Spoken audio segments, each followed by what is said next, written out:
Diqqat diqqat! Bugungi kunda YouTube platformasi orqali daromad topish juda ommabop va foydali. Agar siz ham YouTube orqali o'zingiz yoki biznesingiz uchun daromad olishni istasangiz, biz sizga kanal ochishda yordam beramiz. Sizning tanlovingizga ko'ra quyidagi variantlar mavjud.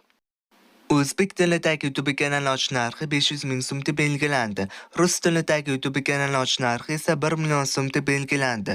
Ingliz tilidagi YouTube kanal ochish narxi esa 2 million so'mda belgilandi. Har bir kanal mahorat tarzida yaratiladi va tayyor holatda bo'ladi. Bu orqali siz daromad olishga tayyor bo'lasiz. Fikrlaringizni hayotga tatbiq qilish va omadingiz sari ilk qadamni qo'yish uchun hozir biz bilan bog'laning.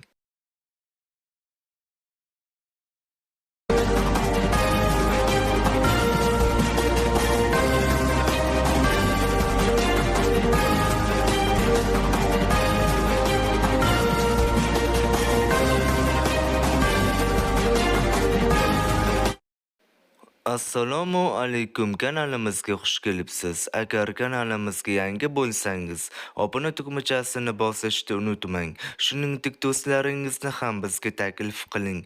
Videomizga, ya'ni mehnatimizga ham bir dona like bosib qo'yish ham yodingizdan chiqmasin. Keling, videomizni boshladik endi.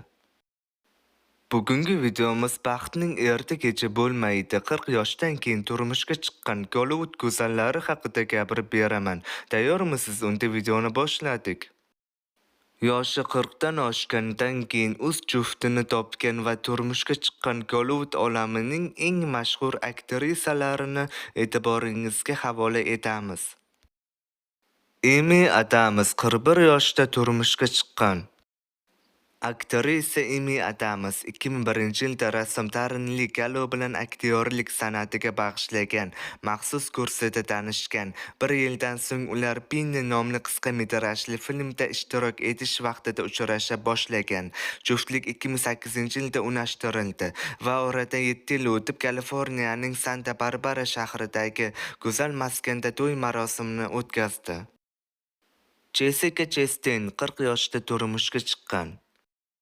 2010-yilda ssenariy muallifi va rejissor Ned Benson bilan uzoq muddatli munosabatlar tugagandan so'ng aktrisa Jessica Chastain 2012-yilda italiyalik Grafa Monocle kompaniyasining direktori Gianluca Pacitti ProPlus bilan uchrashishni boshladi. Oradan 5 yil o'tgach, ya'ni 2017-yilda Jessica qirollik oilasiga kelin bo'ldi. To'y Italiyaning Carbonara shahridagi Propsula saroyida rasmiy marosim sifatida o'tkazildi. Hozirda juftlik 2 nafar qizning ota-onasi. Cameron Diaz 42 yoshda turmushga chiqqan. Aktrisa Cameron Diaz 2015-yilda God Charlotte guruhi gitarachisi Benji Martinga tanishuvidan 10 oy o'tib turmushga chiqdi. Ularni Cameronning dugonasi Nicole Richie tanishtirgan edi. 2019-yilda Diaz va Martin surrogat onalik xizmati orqali ota-ona bo'lish baxtiga muyassar bo'ldi. Dunyoga kelgan qizaloqqa Redix deb ism qo'yildi. Juliana Moore 43 yoshda turmushga chiqqan.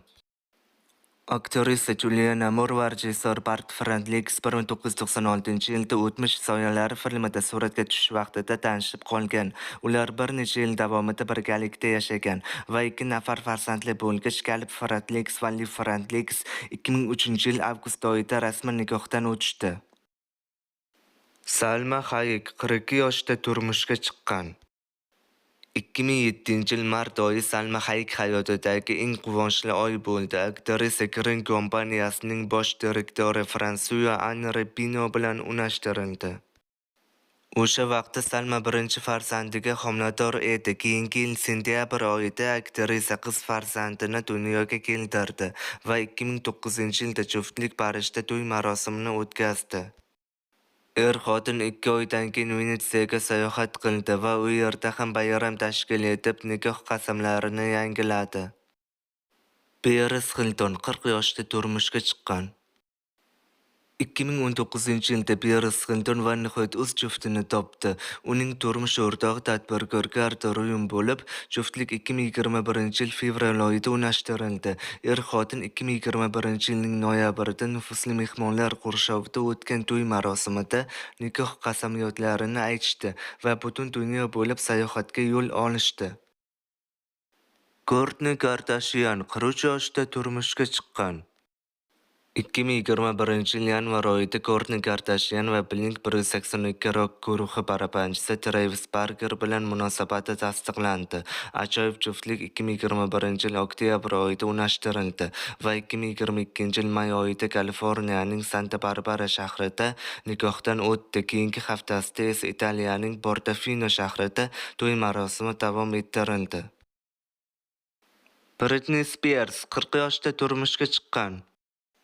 5 yil davom etgan munosabatlardan so'ng xonanda Britney Spears maskariga turmushga chiqdi. Ular 2022-yil iyun oyida Slimpi Party klipini suratga olish vaqtida tanishgan. Bu xonandaning 3-rasmiy nikohi. Kirsten Dunst 40 yoshda turmushga chiqqan. Aktrisa Kirsten Dunst o'zining hamkasbi Jessi Plemons bilan 2016-yilda Fargo serialida er-xotin rolini ijro etish vaqtida filmdagi munosabatlar reallikka ko'chgan. 2017-yilda ular unashtirildi. Kirsten 2018-yilning may oyida birinchi o'g'lini, 2021-yilning may oyida ikkinchi o'g'lini dunyoga keltirdi.